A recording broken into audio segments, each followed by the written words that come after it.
আসলতে বাংলাদেশী শব্দটো নেতা বনোৱাৰ এটা মেচিন।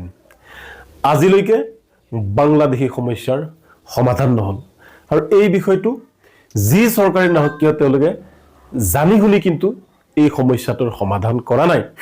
কাৰণ এই সমস্যাটো যদি জীয়াই ৰাখে তেতিয়াহ'লে তেওঁলোকে মুখ্যমন্ত্ৰী হ'ব পাৰিব, মন্ত্ৰী হ'ব পাৰিব আৰু নেতা হ'ব পাৰিব।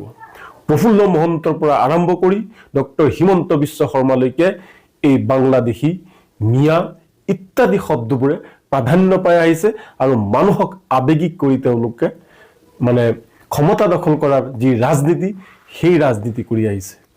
এইবাৰ হয় এই সমস্যাৰ সমাধান কৰিম, নহলে আমি নিজেই মৃত্যু হৈ যাম।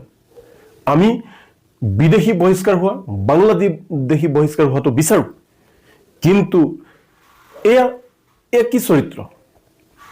আজি যিসকল লোকক সন্দেহযুক্ত বাংলাদেশী বুলি গ্ৰেপ্তাৰ কৰা হৈছে, ডিটেনশ্যন কেম্পত ৰখা হৈছে বা বাংলাদেশৰ বৰ্ডাৰ পাৰ কৰি দিয়া হৈছে, ভাৰত আৰু বাংলাদেশৰ বৰ্ডাৰ পাৰ কৰি দিয়া হৈছে, মই চেলেঞ্জ দিছোঁ সেইসকল সম্পূৰ্ণৰূপে ভাৰতীয়, সকলোৰে ভাৰতীয় নথি পত্ৰ আছে। 1971 চনৰ 25 মাৰ্চৰ আগৰ সকলো ভাৰতীয় বৈধ নথি পত্ৰ আছে। আজি নিমাত কিয়? যিসকলে অসম চুক্তি কৰিছিল। আজি আছু নীৰৱ কিয়? এজিপি নীৰৱ কিয়?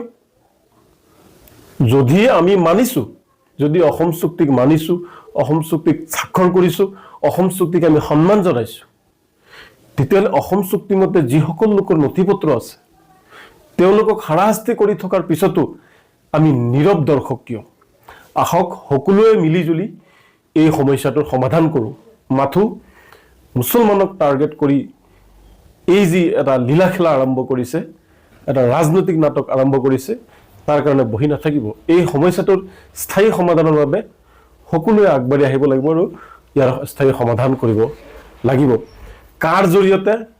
একাংশ প্ৰকৃত বাংলাদেশীক ৰক্ষণাবেক্ষণ দিয়াৰ চেষ্টা কৰিছে আৰু ভাৰতীয় মুছলমানসকলক টাৰ্গেট কৰি যি অত্যাচাৰ চলিছে সেয়া অমানৱীয় আৰু অগণতান্ত্ৰিক।